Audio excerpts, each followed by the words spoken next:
سن جس کے دل میں میرا ڈر ہے، اللہ تعالیٰ اپنی طرف اشارہ کرتے ہیں، وہ ہر خوف سے محفوظ ہے، اور وہ ادھر دنیا والے بزدل سمجھتے ہیں، وہ بہت ہی توکلی لوگ ہوتے ہیں، وہ دلیر ہوتے ہیں، جو معاشرے سے ڈرتے ہیں وہ بزدل ہوتے ہیں، وہ ہر دشمن سے اس لیے طریقے سے ملتے ہیں کہ وہ میرے چہرے سے ڈرتے ہیں، بندوں سے نہیں ڈرتے، اور جو معاشرے سے ڈرتے ہیں وہ بڑے بزدل ہوتے ہیں۔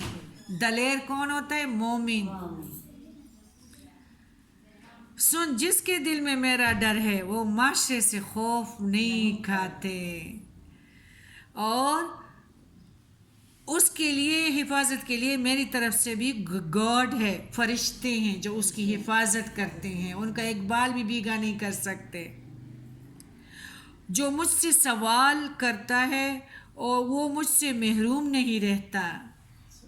معاشرے سے ڈرے لوگ جو ہے وہ اکثر محتاج رہیں گے، ڈاکٹروں کی بھی، ہاسپٹلوں کی بھی، تانے اور تحصیلوں کے بھی، اور قرض دار بھی ہوں گے۔ جو مجھے قرض دیتا ہے میں اپنے بندوں کو بدلہ دیتا ہوں، جو سلطان بدلہ دے وہ کتنا بہتر ہوگا، ہمارا کون سا قرض ہوگا۔ جو مجھ پر توکل کرتا ہے میں اسے کفایت کرتا ہوں، میں سچا معبود ہوں، میرے سوا کوئی معبود نہیں، میرے وعدے خلاف نہیں ہوتے۔ مومن نجات یافتہ ہے، اللہ بہت بابرکت ہے، جو سب سے بہتر خالق ہے۔ یہ سن کر جنت نے کہا میں خوش ہو گئی۔ پھر آپ صلی اللہ علیہ وسلم ایک دوسری وادی پر پہنچے جہاں بہت بھیانک، بری اور مکروہ آوازیں آ رہی تھیں اور ساتھ بدبوئیں بھی تھیں۔ آپ صلی اللہ علیہ وسلم نے اس کے بارے میں جبرائیل علیہ السلام سے پوچھا، انہوں نے بتایا یہ جہنم کی آواز ہے جو کہہ رہی ہے خدایا مجھ سے اپنا وعدہ پورا کر اور مجھے وہ دے، یعنی جس کو بیچنے کا تو نے کہا۔ میرے توق اور زنجیریں، میرے شعلے، میرا تھوڑ اور میرا لہو پیپ، میرا عذاب سزا کے سامان وافر ہو گئی ہیں، میری گہرائی بہت زیادہ ہو گئی ہے، میری آگ بہت ہو گئی ہیں۔ کچھ وہ دے جس کا مجھ سے وعدہ ہوا ہے، یعنی جن کے لیے سب بنا ہے۔ اللہ نے فرمایا ہر کافر، ہر منکر، ہر غرور تکبر کرنے والا، ہر خبیث اور بے ایمان مرد اور عورت تیرے لیے ہیں۔ یہ سن کر جہنم راضی ہو گئی۔ امام بہقی نے حضرت ابن عباس سے بیان کیا، رسول اللہ صلی اللہ علیہ وآلہ وسلم نے فرمایا شب معراج میں ایک مقام سے مجھے نہایت ہی اعلیٰ اور مست خوشبو آنے لگی۔ میں نے پوچھا یہ خوشبو کیسی ہے؟ جواب ملا کہ فرعون کی لڑکی کی، یعنی ایک بیوٹی پارلر تھی جو کنگھی کرتی تھی، جسے پارلر والی کام کرنے والی لڑکیاں ہوتی ہیں نا، تو فرعون کے دربار میں ایک بیوٹیشین تھی اور اس کی اولاد کے محل کی ہے۔ فرعون کی شہزادی کو کنگھی وغیرہ کرتے ہوئے اس کے ہاتھ سے اتفاقاً کنگھی گر پڑی تو اس کے زبان سے بے ساختہ بسم اللہ نکل گیا۔ اس پر شہزادی نے کہا اللہ تو میرا باپ ہے فرعون، کیونکہ فرعون کہتا تھا کہ میں تمہارا رب ہوں، تو اس نے جواب دیا نہیں، اللہ وہ ہے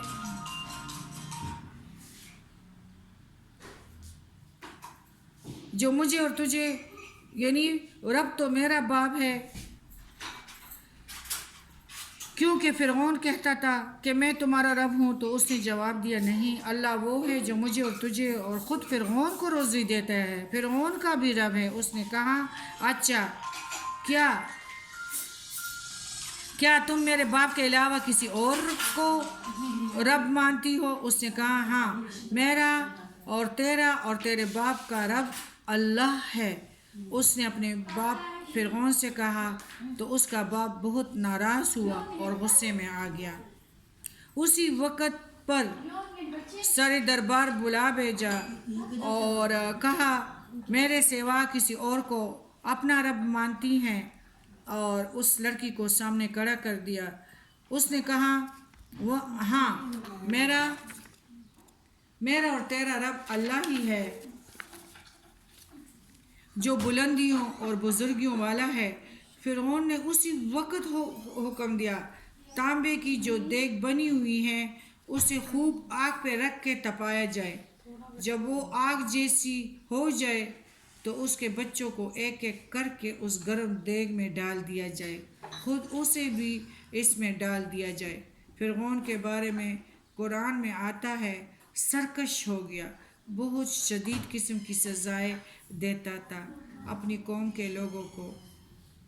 وہ دیگ گرم کی گئی، جب وہ آگ جیسی ہو گئی تو حکم دیا کہ اس کے بچوں کو اس میں ڈال دیا جائے۔ اس نے کہا بادشاہ ایک درخواست میری قبول کر لیجئے، وہ یہ کہ میری اور میرے بچوں کی ہڈیاں ایک ہی جگہ ڈال دینا۔ فرعون نے کہا تیری حقوق کچھ میرے ذمہ ہے اس لیے یہ منظور ہے، یعنی تو ہماری خدمتگار ہے اس لیے تیری یہ بات پوری میں کر لوں گا۔ جب وہ اور اس کے بچے اس گرم دیگ میں ڈال دیے گئے اور وہ جل کر راکھ ہو گئے تو سب سے چھوٹے بچے کی باری آئی جو ماں کی چھاتی سے اس کو بھوک لگی تھی اور چھاتی سے لگا ہوا تھا، دودھ پی رہا تھا۔ فرعون کے سپاہیوں نے اسے جب گھسیٹا تو اس بندے کی آنکھ کے تلے اندھیرا چھا گیا۔ خدا نے اس وقت اس بچے کی زبان دی اور اس سے بلند آواز کہا اماں جان افسوس نہ کر، ذرا برابر بھی پیش نہ کرو، حق پر جان دینا سب سے بڑی نیکی یہ ہے۔ ماں کو صبر آ گیا کیونکہ بچہ بول اٹھا، اسے بھی آگ میں ڈال دیا گیا اور آخر میں اس کی ماں کو بھی رضی اللہ عنہم اجمعین۔ یہ خوشبو ان کی مہک ہے جو پیارے نبی کو آ رہی تھی زمین سے، اس کی جنت محل سے آ رہی ہے۔ آپ صلی اللہ علیہ وسلم نے اس واقعے کے ساتھ ہی بیان فرمایا 4 چھوٹے بچوں نے گہوارے میں باتیں کی تھی، ایک تو یہی بچہ تھا، ایک جس نے حضرت یوسف کی شہادت دی تھی، ایک وہ بچہ جس نے جریح ولی اللہ کے پاک دامنی کی شہادت دی تھی، اور ایک وہ جو حضرت عیسیٰ علیہ السلام خود بھول پڑے تھے نا۔ بہرحال جنت ایک بچے نے حضرت یوسف علیہ السلام کی شہادت دی، ایک وہ بچہ جس نے جریح جو ولی اللہ تھے اور اس کی پاک دامن کی شہادت دی، اور ایک ہمارے عیسیٰ علیہ السلام۔ بہرحال جنت اور دوزخ کی گفتگو سن کر آپ آگے تشریف لے چلے تو آپ صلی اللہ علیہ وسلم نے یہ ملاحظہ فرمایا کہ وہ ایک گروہ ہے جن کے منہ، زبان اور ہونٹ لوہے کی کینچیوں سے کاٹے جا رہے ہیں۔ نبی کریم صلی اللہ علیہ وآلہ وسلم نے پوچھا یہ کون لوگ ہیں؟ عرض کیا یہ لوگ بادشاہوں اور امیروں کے دوست ہیں جو رعایا کی طرف سے جھوٹی خبریں پہنچا کر لوگوں پر ظلم کرواتے تھے۔ بعض اوقات جو CID کرواتے ہیں نا تو امیر، ذمہ دار لوگ اور بادشاہ لوگ ان کی نظر میں بڑا مقام پانے کے لیے کہ ہم بہت سی خبریں لے کر آتے ہیں، بعض اوقات جھوٹی خبریں لے آتے ہیں تو یہ انجام ان کا ہے، یہ جھوٹی خبریں پہنچائے لوگوں کی۔ نبی کریم صلی اللہ علیہ وسلم افسوس کرتے ہوئے جہنم کے ان لوگوں پہ اور آگے چلے گئے۔ آج کل تو یہی ہے، بازار گرم ہے، تھوڑی دور جا کے ملاحظہ کیا کہ کچھ لوگ گرفتار ہیں اور فرشتے ان کے جسم سے گوشت کے ٹکڑے کاٹتے اور انہیں کھانے کو دیتے ہیں۔ جبرائیل علیہ السلام نے عرض کیا یہ لوگ غیبت کرنے والے ہیں، اب قیامت تک یہ لوگ اپنا گوشت اسی طرح کھاتے رہیں گے۔